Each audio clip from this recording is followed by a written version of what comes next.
right, good afternoon, everybody. It is Thursday, April 30th, and this is our City Council study session. This one's going to be on critical areas ordinances as they relate to our comprehensive plan update.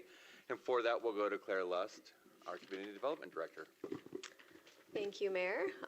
Before we kick off our study session on critical area ordinance update, environmental element of the comp plan, Mr. Stewart, I believe you may have wanted to give a brief update on county council decisions. Go ahead. I'm gonna make you. Yeah, thank you. Thank you, Director Lust. Just a quick update on where we are in the county's comprehensive plan update process. Obviously, the county's EIS is one that we use, and all of the other cities except for the city of Vancouver are actually piggybacking on the county's EIS process as part of our update. Their process is at the point where they have a draft EIS. They needed to determine a preferred alternative to take into the final EIS. They had a hearing on Monday evening of this week. Mayor Cole spoke, Director Lust spoke, David Toyer, who is the outside expert that we've engaged with on TDR programs, he also spoke at that public hearing. They went until about 7 o'clock that evening. They adjourned, came back on Tuesday, and then deliberated on a preferred alternative. Ultimately, the preferred alternative that they are taking into the final EIS is the Planning Commission, County Planning Commission's recommendation, which includes the North Industrial Urban Reserve properties, north of Ridgefield, as well as the mall property. It does not include Jones and McPherson on the east side of Ridgefield. They did make a couple of adjustments to the Planning Commission recommendations, but none of them were relevant to the city of Ridgefield. The next steps in that process is that they will now begin work on a final EIS. They expect that to be done sometime in June, I think, Claire? Probably get a more solid schedule next week at our coordination meeting, but I was hearing July previously. July. Okay. Yeah. So sometime this summer, they will have the final EIS completed. There will be additional public testimony at that time and input before they make their final determinations on a map that will at least set the outlines of what we do as a city. Obviously, once areas are brought into the city's UGA, it is up to you all as a council and certainly our community to determine what we do with those lands and how we accomplish the goals that you have set forth. So that is just the brief update. I'm happy to answer any questions before we move into the next phase of this. I want to really quick follow up on something that was presented on Monday night prior to all of the public testimony that was given. At that meeting, county staff actually came forward and provided some updated housing and jobs numbers. I don't know, Ms. Lust or Mr. Stewart, if you guys have had a chance to kind of go through those a little bit more and everything. I think that those were fresh to everybody in the room that night, but what they essentially did was they drastically reduce the amount of jobs and housing capacity needed, especially for Ridgefield. And so I know that doesn't impact our land use alternatives requests like for the expansion areas, but it does probably impact some of our planning. So could you speak briefly on that? Sure, yeah. So you're correct. We hadn't seen that particular document yet, but we have been working with Clark County staff to make some adjustments to our assumptions with the goal of showing that our capacity within the existing UGA is lower than they had originally shown in the DEIS documents. So that what they showed prior to the hearing on Monday was sort of evidence of that progress. Still, when we get that document, we'll review it in more detail to make sure they've captured the work we've done. Okay, great, thank you. Any other questions, Council? Mayor Pro Tem? Did they say why they wouldn't accept the Jones? Oh, use your. Did they say why they wouldn't accept the Jones property? It's not on still. Sorry. Did they say why they wouldn't accept the Jones property? No, they really didn't go area by area. In the alternatives, there was a conversation amongst the county councilors about whether they should go area by area, city by city in the Planning Commission recommendations. Ultimately, the determination was made that they would just look at the Planning Commission recommendation as a whole and then tweak it in individual pieces that they had counselors that wanted to bring up. None of those counselors brought up Jones and McPherson, so it just didn't get brought up at all.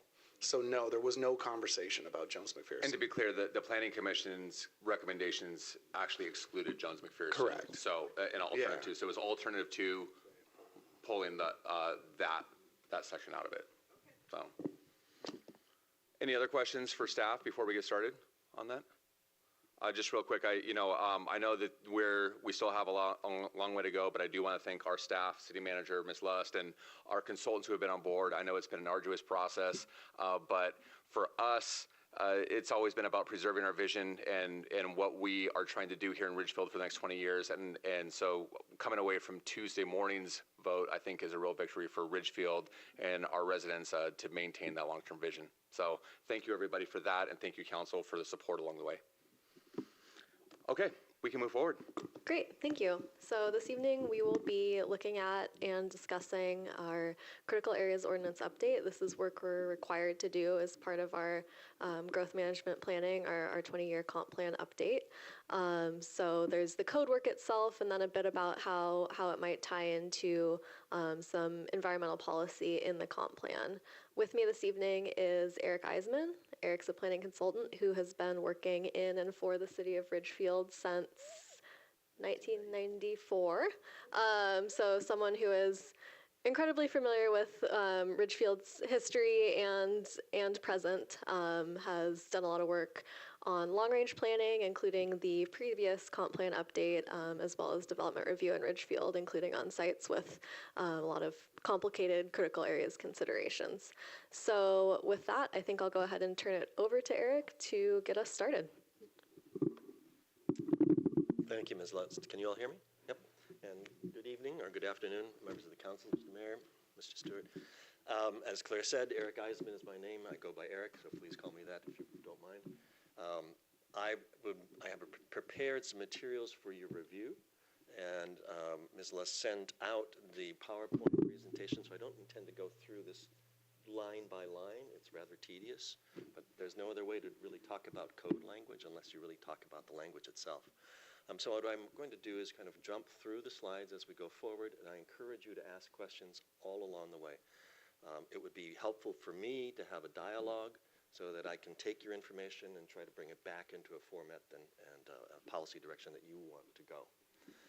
Before we get started, also, I want to just say that we've reached out to members of the community. We've gotten good responses from the stakeholders that we've talked to. And so the directions that went to the Planning Commission are the materials that went to the Planning Commission and then came out as a recommendation from the Planning Commission to you represent conversations with agencies, with stakeholders in the community who know the community, and also just some conversations we've had amongst ourselves at the staff level. So with that, I'll jump right into it.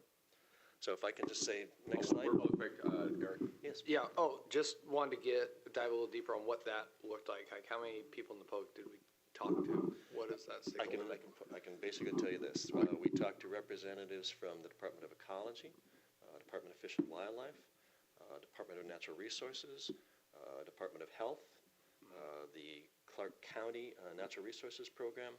We talked to Pacific Lifestyle Homes, and we talked with Madge Development. So those are the agencies and organizations we talked to. Thank you. Sure.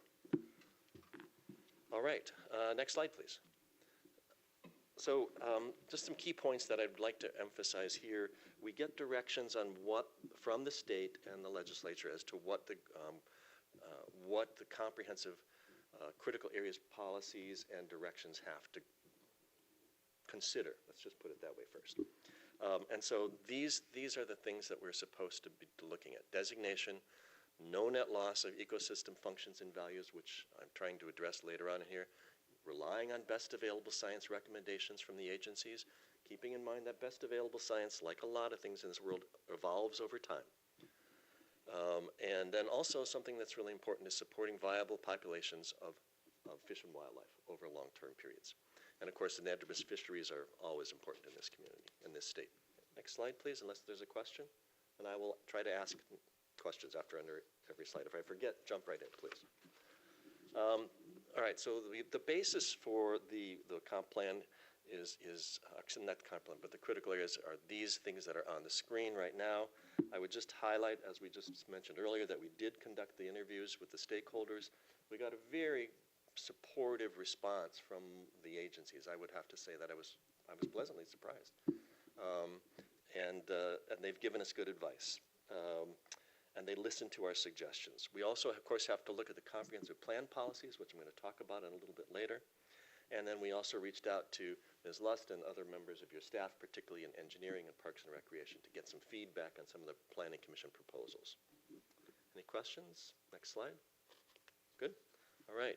So the record to date, these are the things that we have worked on since we started this project in late November of 2025. I'm going to go down to the very end. Ms. Lust sent out the ordinance and the draft amendments to the Department of Commerce on April 16th. They have a mandatory 60-day review process by state law. That process ends in late June, before your June 25th council meeting.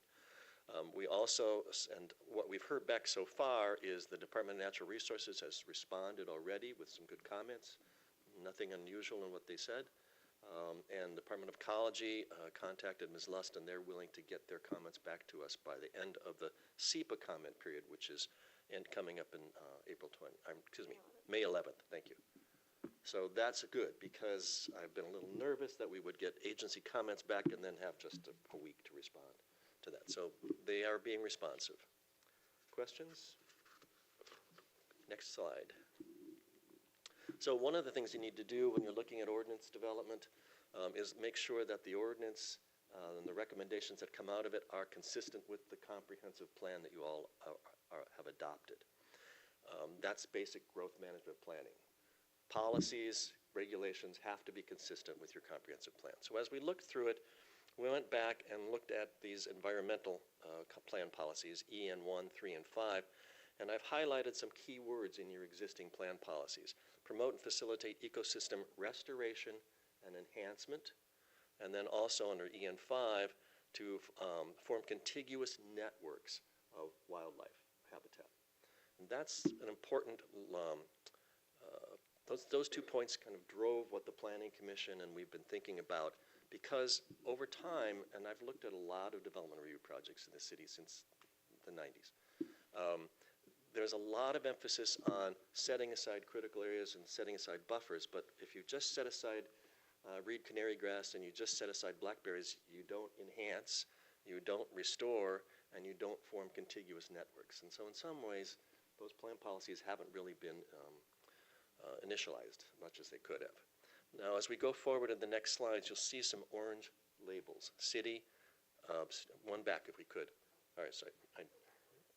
Never mind. You'll see some orange names: city, agency, and stakeholders. And that's those orange names are attached to a policy or a direction, and it indicates where the idea came from.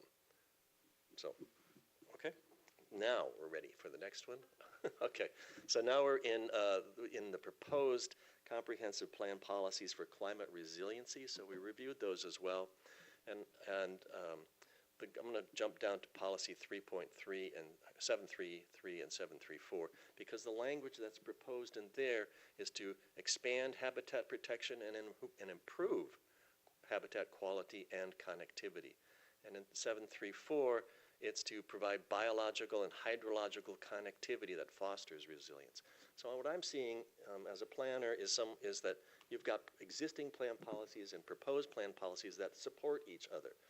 If they support each other, then your regulations should also implement those policy directions as well. Any questions about that? Okay. So the language that we have that's coming out from the Planning Commission includes some methods and some suggestions as to how we can expand the protection and improve the habitat, and how we can foster connectivity more so than we have so far. All right, I'm going to go to the next slide. You okay? All right, this is just a quick little thumbnail sketch of where we are in the proposed amendments from the Planning Commission.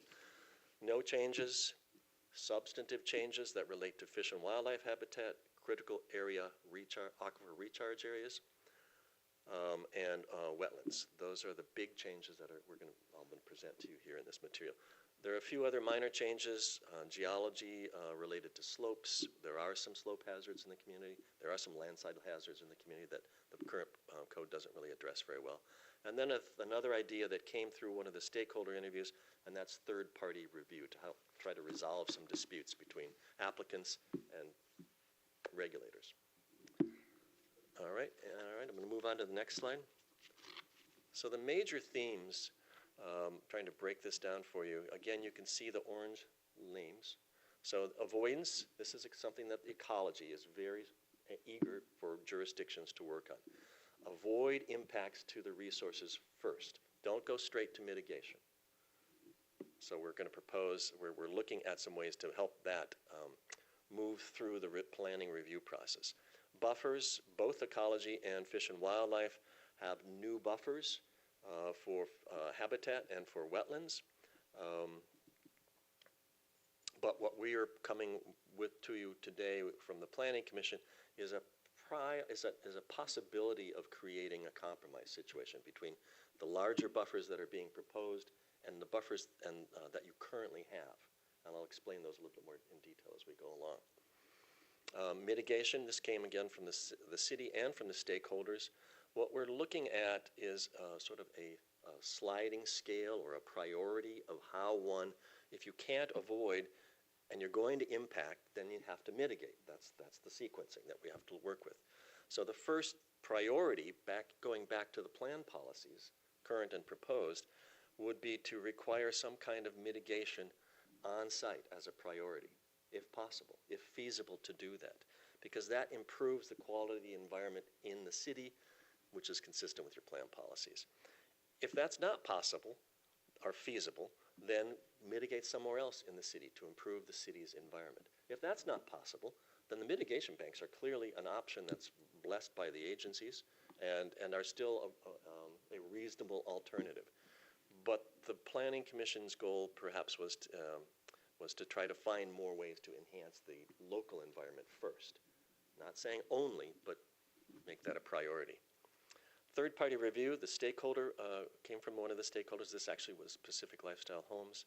And they had some concerns with how long it sometimes takes to get some resolution between what their qualified expert says and what their experts say. And those things can drag out for a while. And so it was suggested that we set up a mechanism here in town to help resolve that problem. Would we be the place to essentially be like a mitigator for that? That seems like more of a state role. That's what I was going to say. Yeah, you're absolutely correct. Okay. And so the city of Ridgefield does not have any jurisdiction over the Department of Ecology, period, or the Army Corps of Engineers. They make a lot of things a lot easier. But you don't.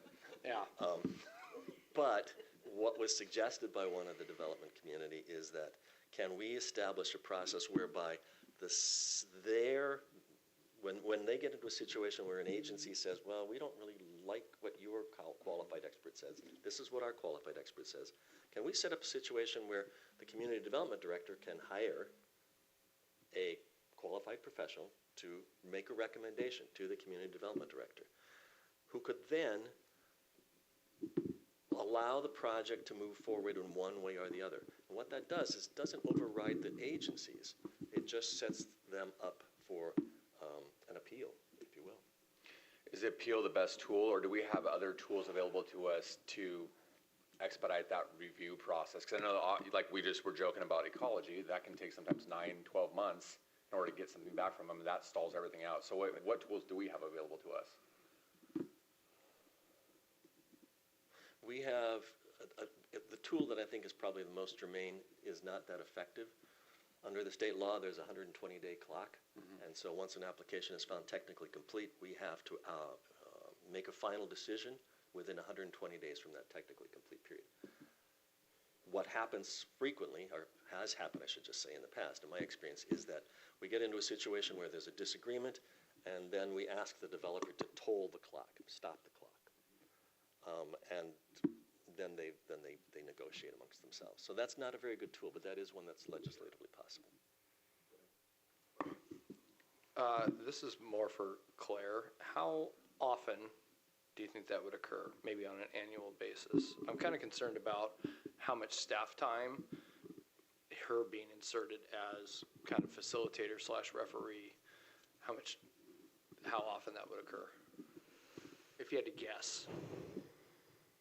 We haven't had a lot of cases where there's a serious drug-out dispute between an applicant's, biologists that they've hired and experts at state agencies who are reviewing their work.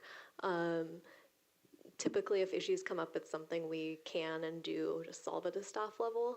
I think this is being proposed for those kind of one-off cases where things are going sideways. Okay, that helps clarify. Thanks. Correct, that it doesn't happen that frequently, but it does provide a mechanism in the code to at least help the city to help kick the can a little bit faster. I'm going to move on if that's okay. Oh, of course. I had something else about earlier on the mitigation piece.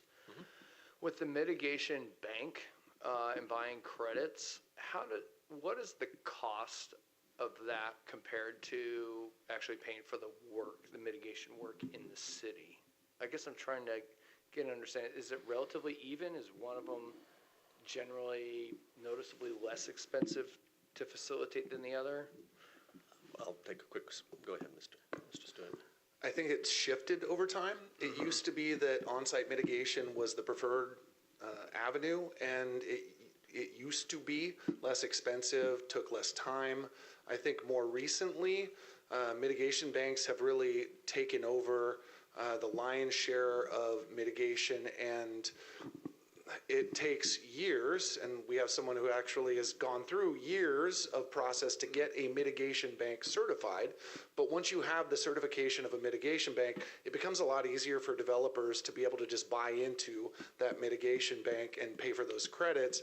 And we have literally had conversations with resource agencies where we've offered to do on-site mitigation and enhance wetland areas. And they said, yeah, we're happy to do that.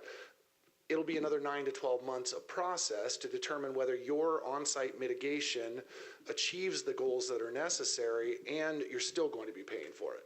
So we've ended up not doing it. So I think the landscape has shifted toward off-site mitigation and mitigation banks being the more cost-effective alternative. Okay. And I mean, I guess my thought would be, my initial feeling would be, yeah, you want to see that mitigation happen close to home, right? If the impact's happening here, you want to see the mitigation happen here. But, you could have a situation where it maybe technically checks the box, but really the impact is blah, as opposed to something where if you're buying credits, it could be really going to a project, a larger project that's really going to make an impact. And so if it's not, I would rather contribute to something outside of Ridgefield that's really going to make an impact than something in the city that just sort of checks the box too. I think one of the things that I would say is that when talking to the two developers that I spoke with that I mentioned, they both indicated that they had an interest in doing something more proactive in the community, making something better. The system is extremely easy for them right now, but they would have an interest in doing something better in the community. And the thing about the mitigation process is it's not you must mitigate in the city. It's try to do that first. It's the first step. And that is inclusive, that includes that idea that the agencies are saying, try to avoid first. If you can't try to avoid, then your plan policy is saying, try to make the city better. If you can't do that, of course, there are other options that are out there. All right, and then the critical area aquifer, critical aquifer recharge area, CARA. This is very much related to the Department of Health, and I'll explain that in just a little bit more detail a little later on. So we'll keep moving on, if that's all right. Avoidance, we've just hit on that idea, but I'm just going to mention a few bullet points here. Planning Commission suggested that at the very first line, it was the new section D, the city strongly encourages avoiding adverse impacts to critical areas and their buffers. And that would be part of the policy of the purpose statement in the critical areas code. And then from the Department of Health, there are a number of recommendations that come down, but the purpose of this critical areas ordinance would then also include language that the degradation of potable groundwater is simply not permitted. You can't mitigate your way out of polluting drinking water, period. And so that's the Department of Health. Some other things that we're doing in terms of avoidance, under halfway down, under approval criteria, making a demonstration of avoidance something that the applicant does first. Show us whether this is feasible or not. If it's not feasible, let's move on to the next step. And those are the key items in avoidance. And I'd be happy to answer questions about them without going into all the details if you want. Okay. Just one question, and maybe we're going to get into this, and this is premature, but what are some of the impacts, like the market impacts of these efforts? So if you have mitigation and ecology comes back or another agency says, hey, we have to go back and review this, or you have to mitigate it, and it's going to stop you from doing what you need to do for 6, 9, 12 months. What does that do to the cost of development in either residential or commercial areas? Does that drive cost up? I assume so. Yeah. I mean, it's a leading question. I'm just curious. Time is money, correct? Yeah, totally. So, I mean, we talk all the time about the need for affordable housing. There's a housing shortage, and we have, Lord knows, we have plenty of critical areas inside the city of Ridgefield. So, if we're constantly dealing with mitigation or other efforts, is that going to drive up the cost of housing essentially? There are a lot of factors that drive up the cost of housing. And that would be probably one of them. The more land you set aside, the more expensive land becomes. Mm-hmm. The more you mitigate, the more expensive somebody's going to pay for that. Thank you. There's no question about that. Yeah, thanks. All right. Other questions about avoidance? What I would say to your question also is that this doesn't change the review process that the city has. You still have the 120 days from technical completeness where the staff has to issue a decision. And so that time frame doesn't change. The time frame when you're dealing with agencies can stretch out. But I think the development community, I mean, look at the success of Ridgefield. When I started working here, there were 1,000 people, as Mr. Wells would vouch for, because I think I met him back then.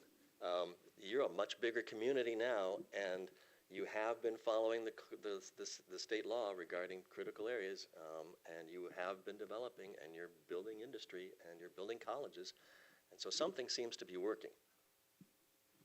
And I would not be with my long history of this community, I would not be one who wants to see that stop.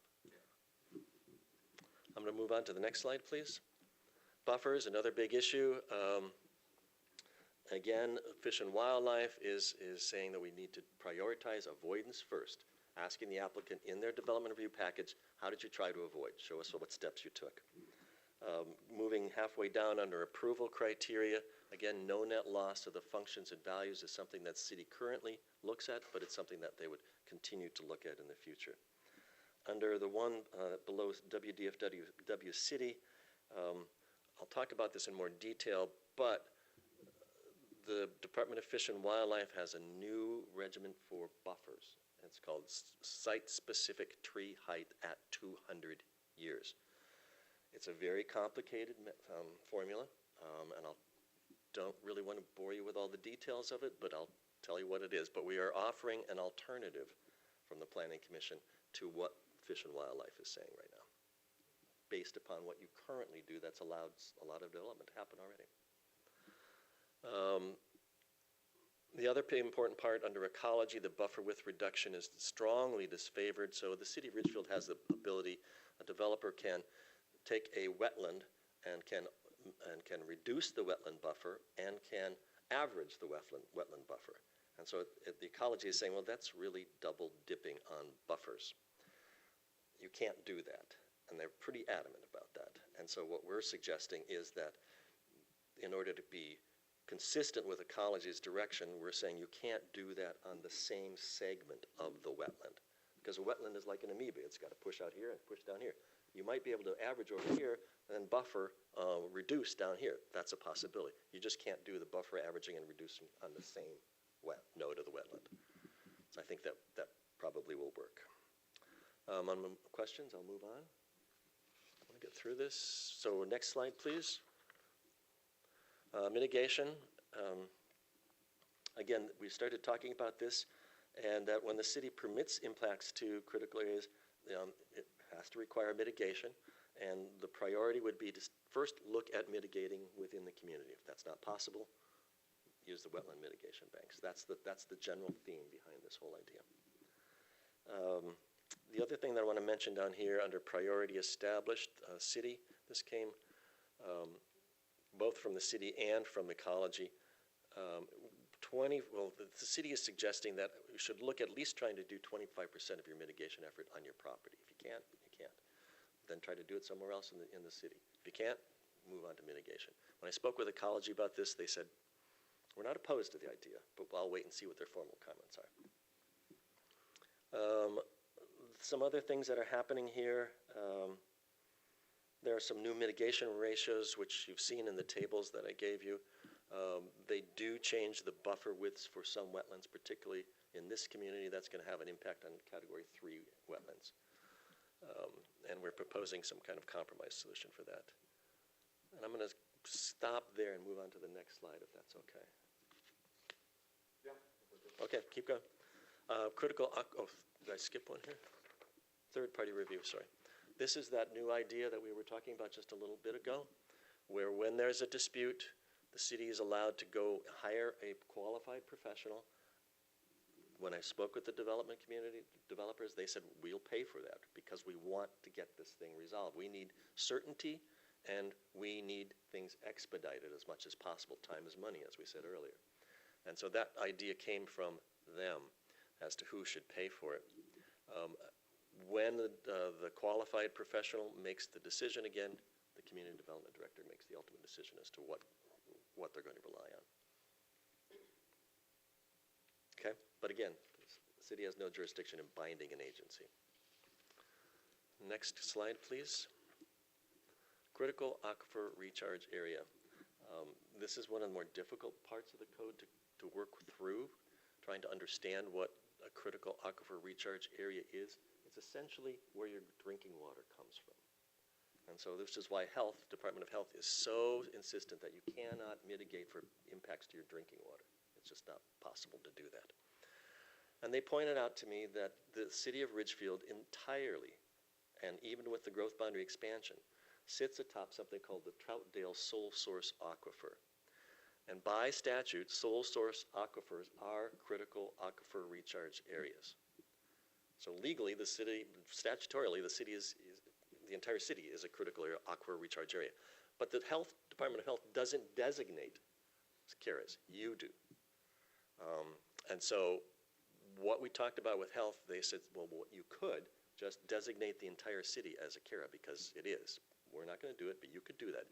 And if you do that, you might be able to streamline your review process because every development that happens would impact a critical aquifer recharge area. That would be the CARA 1, the lowest form of recharge area. The important thing about CARAs is that you're trying to protect the wellheads. You want to make sure that the water, the contamination doesn't get into your drinking water, and the source is your wellhead. So the idea is to streamline the CARA process so that when you're developing closer to the wellhead, there is more review that goes on. Now, the city historically has not looked at residential units close to aquifer recharge areas, to the wellheads. And that's not changing in this. We would suggest that you keep that exemption for residential use, except for mixed use where you can have commercial activities that might generate waste that could impact the wellhead. The zone of travel would be for what's called a 10-year zone of travel. Department of Health has 6 months, 1 year, 5 year, and 10-year zones of travel. How long does it take water that hits here to get down to this well right here? And that's the time frame. And you don't want to pollute your water bottle either. Excuse me for doing that. I'll just leave it alone. And so what we're suggesting is that zone of travel is 1 year. And so that would that would require development that takes place within a 1 year zone of travel from the wellhead to go through a more rigorous review process to prove that they're not contaminating the groundwater. That 1 year zone of travel, it varies depending upon the soils. But Abrams Park is all within a 1 year zone of travel. or 1-year zone of travel. All right, questions? Moving on. There's some minor changes on the next slide. We're basically adding some definitions that from the Planning Commission's recommendations as to define some of those terms that we're now talking about: avoidance, enhancement, wellhead protection areas. Just it's a minor change, but you need definitions in codes. If no questions to that, I'm going to move on. Also, the agencies have been very concerned. All three of the major agencies that we talked to, all four actually, wanted to make sure that the qualifications for the professionals who do the reports that the city reviews are done by people who are licensed in the state of Washington, and they have qualifications based on the state of Washington work. And that's the big change there. I got a question. Of course. Let's not go back. I got a question. I just want to go back one screen backwards.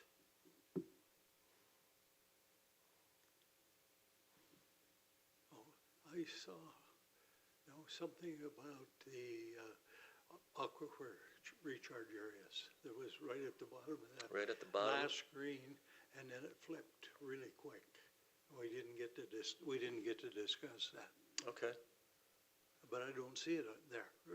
What? Do you see it now? Huh? She just clicked it again. Do you see it now? Yeah, she flipped back, but I don't see. Go ahead and flip ahead there. What? Advance. Mr. Wells, the second to the last line in the previous slide talked about critical aquifer recharge areas. Reference to deficit, qualified professional, they'll keep going. So if you look at the second to the last bullet, There we go. Wellhead protection area, WHPA. Protective or source of public drinking water establishment or sign. Okay, I didn't see any parameters that were put around that. That was what I thought there was something on that fact, but it isn't. Okay.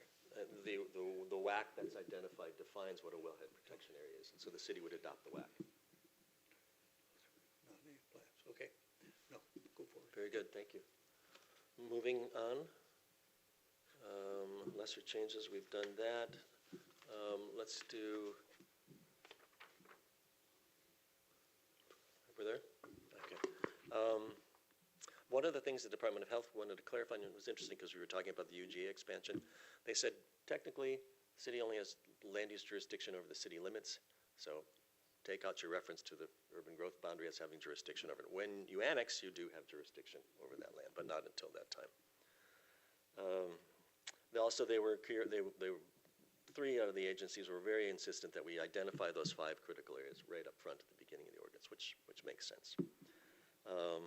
And again, Department of Health says you can't have, you can't reduce the function of a wellhead, period. Moving on.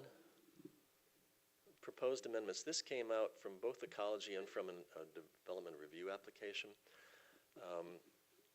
Under the red, under D, regulatory flexibility, that line in the blue is current code right now. The red strikes out what is current code. And what the red does today still is it allows an applicant to say, well, I've used my property as a lawn for all these years. It may be in a wetland buffer, but it's a lawn. And so this exempts them. And ecology came back and said, well, there's no best available science to support that at all.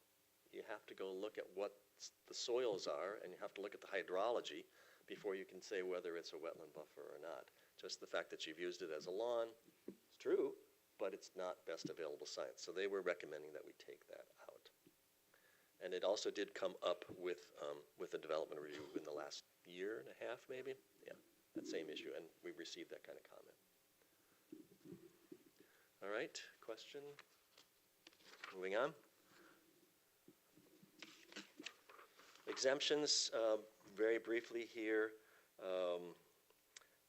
Health wants us to increase the buffer from 25 feet to 50 feet where you can use harmful chemicals around wellheads. And that could impact parks and recreation maintenance crews a little bit. walk behind motorized vehicle equipment for vegetation removal that doesn't cause ground compacts. Right now, that requires a permit in the city, but it's standard operating procedure, and so we're suggesting this remove that. And then the application of pesticides within 50 feet would be limited. Beyond 50 feet, as long as you follow the application of pesticides in the zone of travel, you're okay. But you'd need to follow the packaging and the state guidelines on how you apply those things. No questions? I'll move on to the next slide. The approval process, this is mostly in-house. And the point I would want to clarify, we haven't really talked about this yet, at the very last, under item J, increase the required financial security from 110% to 125%. This is coming from the Department of Ecology, and they said that that's more standard operating procedure when you have the bonding, the financial security for the mechanisms or for the mitigation. Showed that to Mr. Cast, and he didn't have an objection to that. So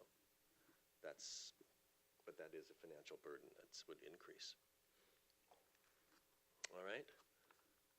A lot of this other material is still, we've talked about already. Also, Health said there is a code requirement right now that you can't put a building or a structure within 5 feet of the wellhead and the zone of travel, and that doesn't make any sense really, because you have to have pumps and you have to have structures in order to move the water around. So eliminate that. Next slide, please. We're getting close to the end. There's nothing really new in this slide, but it does show, what I've tried to do is show you how the different parts of the code will be affected. This is the procedure section of the code. And it just reiterates that during the review process, you can make exceptions, but you can have minor exceptions to, that are allowed, but you can't impact water quality, drinking water quality. It does allow for the third-party review. So these are just ways to reinforce the ideas that we've been talking about. Next slide, please, unless there's questions. Did I skip one? That's okay. I think it was repetitive. It's repetitive. Yeah, we're just trying to go through the code so you understand what's going on. I'm going to go down to geologic hazards. And we talked about that. That's what I was just talking about. There we go, geologic hazards. Department of Natural Resources, we don't really regulate landslides in the city. There are landslides that have occurred in the city. I remember one down on Pioneer Street years ago where part of the roadway slumped away in a slide. And so we've added that, and the Department of Natural Resources is very concerned that the geologists who do the analysis in the town are certified and licensed in the state of Washington. Different states have different licensing procedures and qualifications. All right, I'm going to move on then.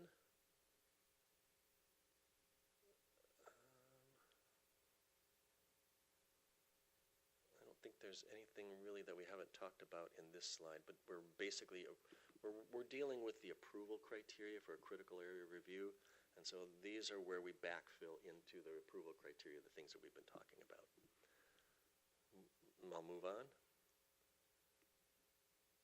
We've talked briefly about this, but this is where I want to get into the specifics about the SPTH 200, Site Potential Tree Height at 200 years. It's based on soil types, it's based on hydrology, and it's based on vegetation. Please don't ask me more than that, okay? Kevin was here, he could explain it, okay? But what ecology is, or Fish and Wildlife is now saying is that when you look at a riparian area, a stream corridor, you've got the riverine area itself, the aquatic area, and then you've got the ordinary high water mark, the bank, and then you've got a buffer around that. And so instead of using the current buffers that we have right now in the city, Fish and Wildlife is saying, no, best available science says you need to use this new SPTH 200 rule. Clark County has adopted it. Pierce County has not.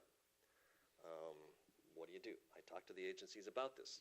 They said, well, it's up to you what you're going to do and what risks you want to take. And so what we're suggesting is that, and the Planning Commission acknowledged this, is adopt the SPTH 200, which sets wider buffers for streams, but keep the buffers that you've had for the last 10 years that have allowed the city to grow, and allow the developer to use those smaller, not as wide buffers, so long as they do the things that, that implement your plan policies of improving and enhancing the buffer area. A blackberry patch doesn't do anything for wildlife habitat, doesn't do anything to cool the water temperatures in the stream. But if you enhance, and you can reach those same levels of function and value that the SPTH 200 says, then I suggest that you could allow that smaller buffer to move forward. It's a compromised position, acknowledging the agency's best available science, but saying, yes, but best available science you had 10 years ago is still pretty good. Please. You said, so Clark County's adopted, Pierce County hasn't, and you said depends on what risks you want to take. Can you highlight what risks, what that means? Growth Management Hearing Board appeal. And then on a case-by-case basis, there would be the agency looking at the applications that come forward, perhaps more strenuously, and creating more conflict between the development application and the agencies, which would then have to be resolved some way. So that's why we're proposing a way to, sort of, it's the best of both worlds, perhaps, or the worst of both worlds. All right. That's the important part about this fish and wildlife buffer that we're working on right now. If there are any questions, I will continue to move on. Wetlands is another area. Ecology had quite a number of comments, and we'll see what they say in a couple of weeks. But some of the things I want to draw to your attention is that based on their recommendation, they are asking if we allow buffer averaging or buffer reduction, they want to see the science behind it to show that the buffer average and the buffer reduction doesn't result in a net loss of functions and values. It's something that the city already does, but this would codify it perhaps a bit more. The other thing that's important here is that under C1 at the very bottom, trails and wildlife viewing, ecology is very concerned that about what happens in the buffers, and they would like trails to be and wildlife viewing areas only allowed in the outer 25% of the buffers. And that's not too unusual from what the city does right now. The other change is that the trails would have to be pervious. They couldn't be asphalt, so that the water would infiltrate down through and back and feed the wetland again, and that they would be limited to pedestrians, which I find kind of burdensome. I talked to your Parks and Recreation manager about it, and he said, if we do that, we have to change the engineering standards.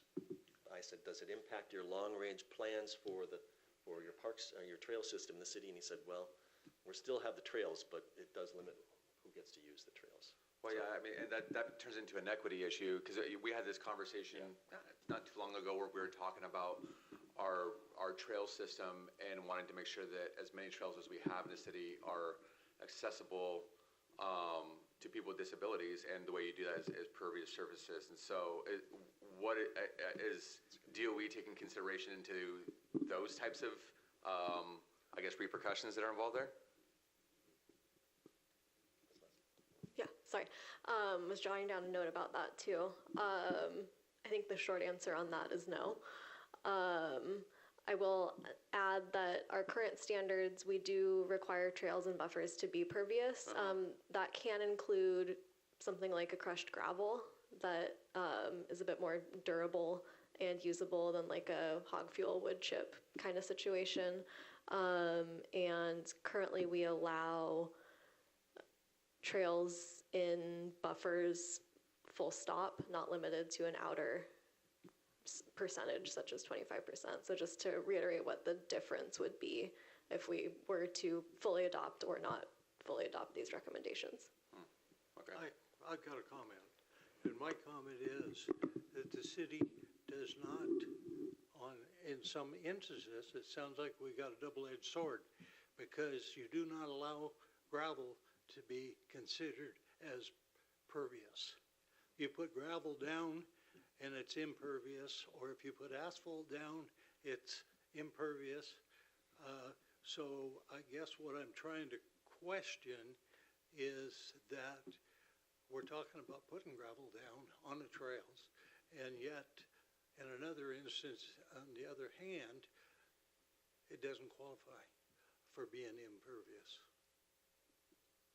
So compacted gravel is impervious. There are gravel surfacings that have been used in trails in buffers that are a pervious solution, to my understanding. There have been a couple developments recently where our engineering public works department has said, this probably isn't an appropriate place to just throw down wood chips. It's going to erode. We're going to have to spend a bunch of time fixing it. But here's this pervious, non-compacted gravel solution that will work in the buffer. So I don't know all the ins and outs of like types of gravel surfacing, but there are pervious gravel solutions that have been used in buffers in accordance with our current critical areas and engineering standards. Yeah. Okay, well, I mean, you can put in down 2-inch gravel, which Burlington uses, Northern uses on all the rail lines. It's compacted and it's impervious. I mean, it depends on the amount of fines in it, but yet they have water flow through their rail beds, and it doesn't, other than down towards Morgan's, and it pumps mud up through it, and they have to clean it out back by the narrows. But so there is a difference between gravels. I guess it needs to be defined. Helpful, I could go reach out to engineering and see what they say about that, if that might help clarify this. Okay. And I take a note of the equity issue. I had not considered that, but I think that's definitely worth mentioning. I'm making a note for myself, and I only have 3 more slides. Next slide, wetlands. We've talked quite a bit about the wetlands. We've talked about the solutions that we're proposing in terms of well, let me back up for a second. Under C2 wetlands, one of the issues with wetlands is that ecology assumes that the wetlands are fully vegetated and that they're vegetated with appropriate plants. That's not always the case, and that's when they do their habitat rating system, habitat value rating system. And they have a score system for that. So what we're wanting to put into the code is a recognition that those values change depending upon on-the-ground circumstances, and that there's not a one-size habitat score for each use. And so we want that to be recognizable. The other thing that we're doing in here is that we are, at the very bottom, we're recommending adopting the ecology's current buffer widths, which does increase buffers for wetlands 2 and 3. But what I'd like to suggest is that we did not really go into this in much detail with the Planning Commission, but that we, with your encouragement, to propose a compromise solution, again, to rely upon adopt the new buffer width, so ecology is okay with that, but still give the applicant the option of using the smaller buffer width that's still in the code today, but enhance that buffer so that you reach the functions and values that the wider buffer is supposed to accomplish. I'd be supportive of that. I think a good compromise is necessary there, just because there's not a one-size-fits-all there, and we have to rely on what our local data shows too. Good. All right, I'm almost done here then. I think there's one more wetland slide. Right. We've talked about this already, but this is just, we're moving this into the wetlands chapter. We're talking about the buffer widths. There's a hard and fast rule apparently in ecology right now that let me rephrase that. We can't reduce, when you do allow buffer reduction or buffer averaging, you can't do more than 25 feet in width of that reduction. It has to stop there. And they were fairly adamant about that rule. So, 25%. Percent, sorry, my mistake. Thank you.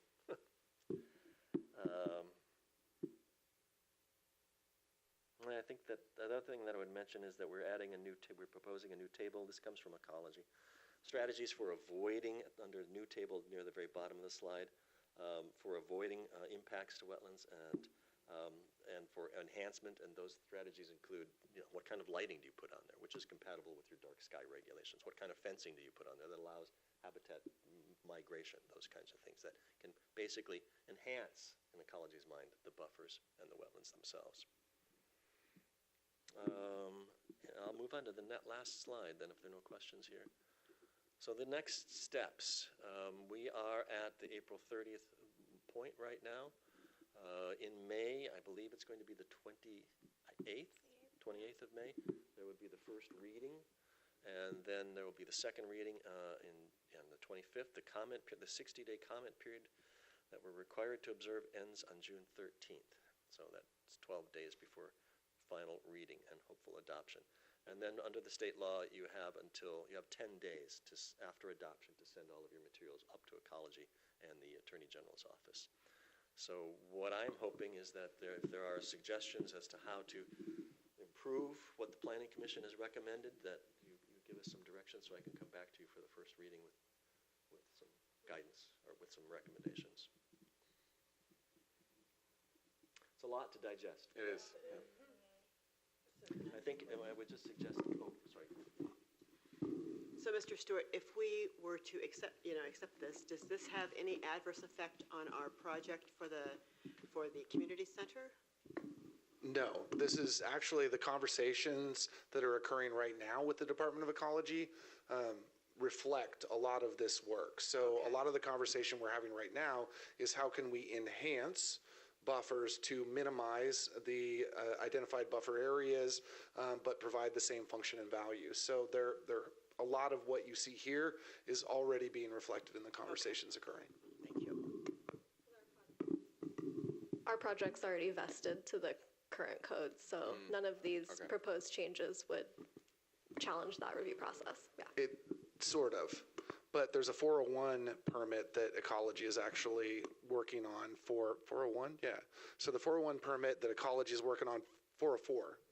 I always get that backwards. So the 404 permit that Ecology is working on for the project is integrating their newest updated standards. So when we're having those conversations, they're using their latest guidance for those, even though our review processes wouldn't include those.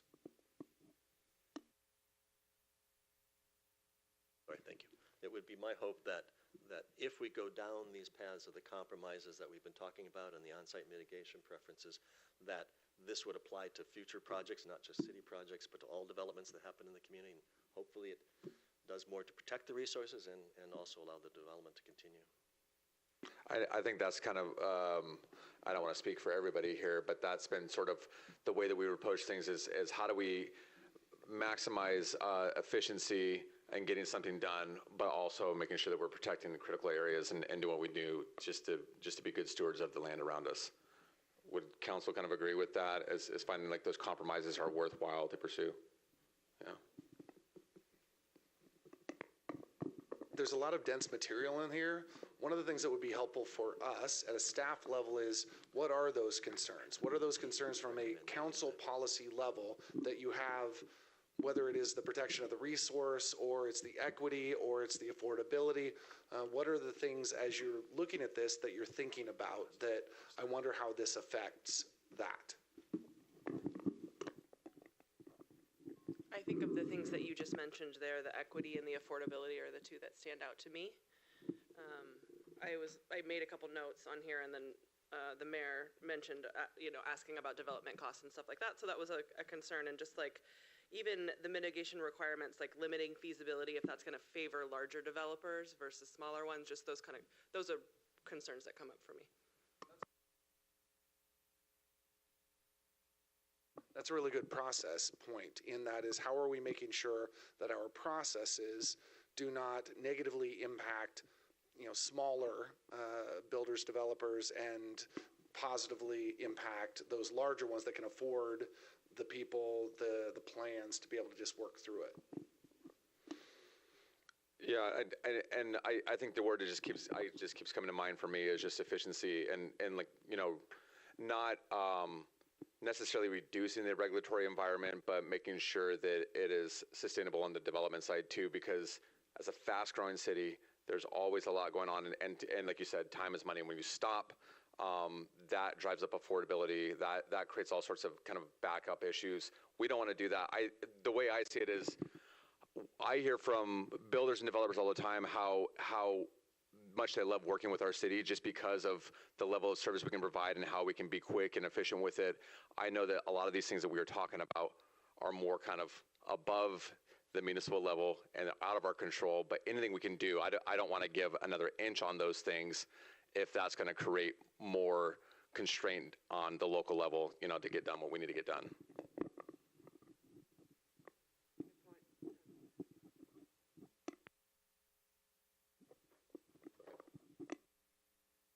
I don't know if this is totally relevant here, and we might have addressed it, but I did make a note when I was reading through the packet, just of like, how are we ensuring consistent staff interpretation across all projects? There's some tables that have been integrated into the work, which can help provide objective criteria, but that's something that we can call out as well.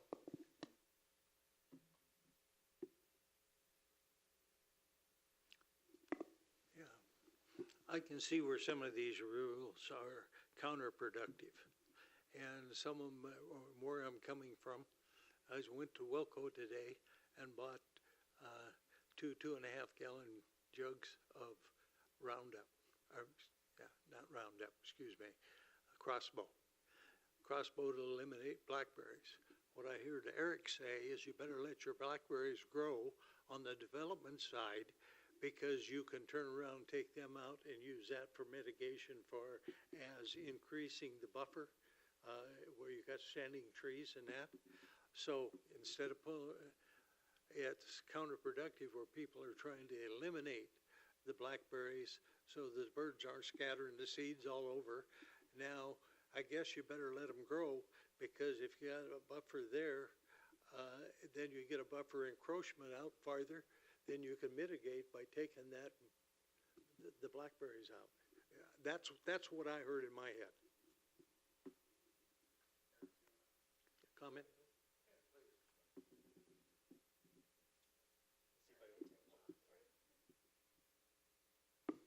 There, it's blue light. Okay.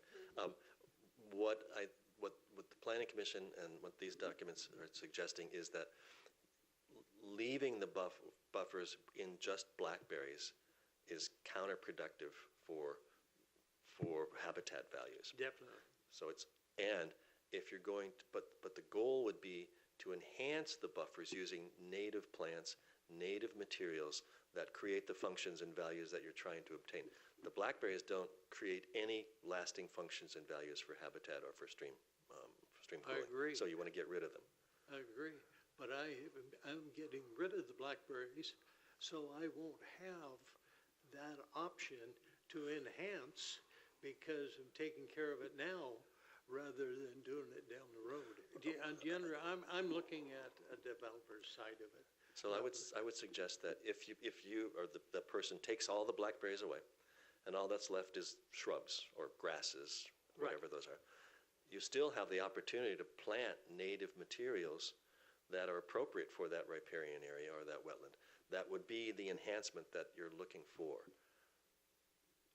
In that area. So then That's the only. So you're just filling in the buffer area? Just the buffer area. area. You've got to have a bigger, but I think I heard you say if you had tall trees along a stream, and you don't have to increase the buffer there if you enhance the area, the blackberries and that, you take those out, that's your mitigation for turnaround and letting wildlife habitat use that area. I mean, that was what was working in my gray matter. I think it's an either or. You could have either of those solutions. So if you have the blackberries in place and you're looking to develop, you could do the invasives removal as an enhancement to minimize the buffer and actually shrink your buffer. Or if you've already done it, you've already got rid of the blackberries, but you still are looking to minimize your buffer, you can look at plantings to be able to actually enhance and shrink your buffer. So there's multiple methods to be able to shrink the buffer, I think is what he was trying to bring forward. I don't know if that answers your question though.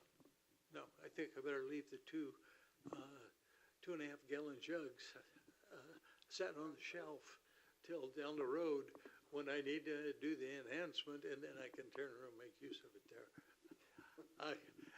I'm just playing the devil's advocate. Well, no, I mean, I think what we're saying is if you got rid of them now, like you use the crossbow now, you get rid of them, but you're not getting any credit for that, right?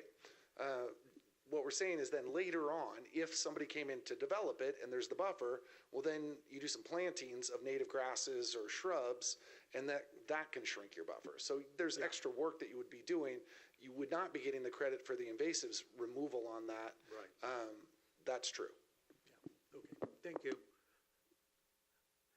I just got to throw my oar in the water once in a while. Just wanted to tell she got a bunch of crossbows.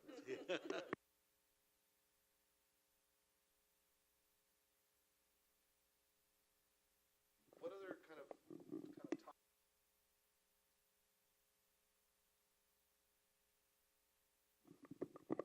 I guess this is in line with, what we were talking about, the equity issue, but, like anytime you have layers and layers of code in a regulatory environment, often you find that when you pull one string, you loosen another, right? And so I know that we have a whole lot more to our code than just critical areas ordinance. So just making sure that we are thoughtful and considerate of those things too, to make sure that we're not unraveling something on the other end of it, of our development code. That's really high level and vague, but No, it makes good sense. One of the things that we look at is this is part of the infrastructure deduction, that when we're looking at the developable area that we have within our city, one of the things that we look at is how much of that land that we have inside the city is critical areas. And if we actually enlarge buffers, then that's additional critical areas which cannot be built on, which means we need more land. So ultimately, you pull this string here and it affects your land capacity as well. So that is something that we look at and we will be looking at. Yeah, and to that end, I guess I look at that and I think of certain areas around the city where they're zoned for, I guess, residential development or just any type of development, and knowing that we have there's a lot of pressure on us to hit some density targets to make sure we're building the right areas, that we're meeting those targets, that we're meeting the jobs numbers like we were talking about with the overall comp plan. I want to make sure that this doesn't inhibit that process as well, like kind of handcuff us where we shouldn't otherwise be handcuffed. And I don't know the answer to that because, again, it feels like a lot of that is above the city level, but it's just a consideration on our end and to do what we can do at this level. Ridgefield's always thought outside the box, where we got 25% set aside we're a lot different than the rest of the city. So we've always been more environmentally sensitive. And so then they come out with new rules that hamstring us a little more, even though we've went up and beyond what really is called for our state agencies and that go. So that was just the perspective that I wanted to throw out there, that we've been doing a good job.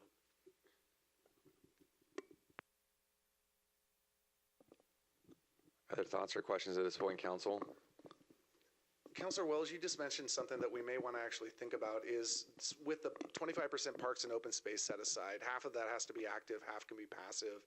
We do count critical areas in a portion of that.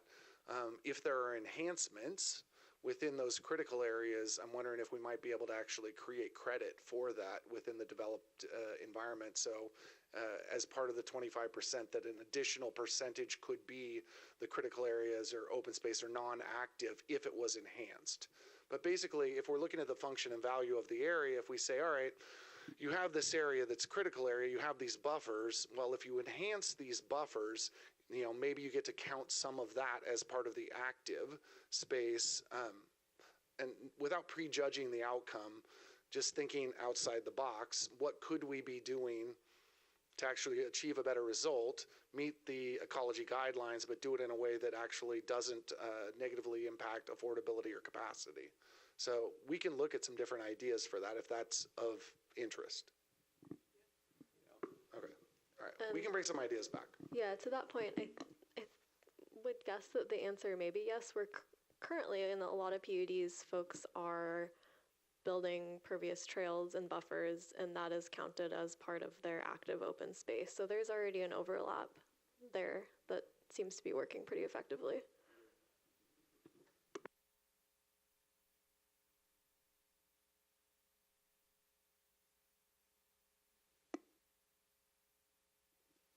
Yeah, but anything else? Yeah, I guess just to close, I know it's like pretty dense information. I would say two things. One, a lot of this is sort of clarifying and defining work we're already doing. There are definitely things in here that would be changes from our status quo. And I think Eric's done a good job of highlighting those themes that are actually significant changes. That said, I know there's a lot to think through, so we definitely, welcome follow-up feedback if there are things you're percolating on after the study session that you want us to hear. I would point to, in the packet for this meeting, we did include sort of a summary matrix similar to what you've seen before for our code updates. So it's organized thematically. I think, going forward, this is probably a good guide if you want to put yourself to sleep, and if you want anything to come through and be like, okay, here's this area, I think I want Claire and Eric to know X, Y, Z, this is the document I'd point you to do that. I guess to that end, between now and I guess our first reading, because it is so dense and we have the packets in your inboxes, and so Council, I'd encourage you to even just pick one area to look into and just, to dive into a little bit and come back with other insights that you might have or questions for staff to make sure that we're thorough with this. I know it's weighty, heady stuff, but it is important as far as it impacts our development code. So, making sure that we're being good stewards of the code as well. Councilor Hamilton. Thank you. Just towards you, Ms. Lust, is there any area that you think we should particularly focus on that you need additional feedback for, or is there anything we can do to be the most helpful in that, or areas of concerns that you want to highlight, challenges, anything like that? I think we got good feedback in this meeting about one of my main area of concern and interest, which was just whether or not council supports some of those compromises on buffer width versus buffer enhancement. So thank you for that. That's one I was looking for in this meeting. Yeah, I do think some of the specific proposals around limiting trails to outer 25%, that's would be a pretty impactful change. So I'd appreciate some thought on that. Eric, are there any areas in particular that you feel like you need more feedback on? Thank you. In this matrix here, and then also in this larger document, which is what the Planning Commission is recommending in terms of adoption, or at least your consideration, I should say, there are, towards the back, there are a series of tables. And those tables, for example, there are buffer enhancement strategies that we're proposing for fish and wildlife and for wetlands, and these do come from the agencies. I would also encourage you to take a look at the buffer width changes for both wetlands and for fish and wildlife habitat, because you can see we've highlighted them in red so that you can see what your current code says and what the proposed change would be, and so that you'll get a better sense of what the expansion of those buffers is being proposed. That's what I would be interested in. I've sat through three of these comp plans, and every time the agencies come up with recommendations, we used to have 25-foot buffers off of a ditch. I'm trying to think of what to call it. And then they switched and recommend going to 50, and the city has adopted 50. Now the agencies are recommending more.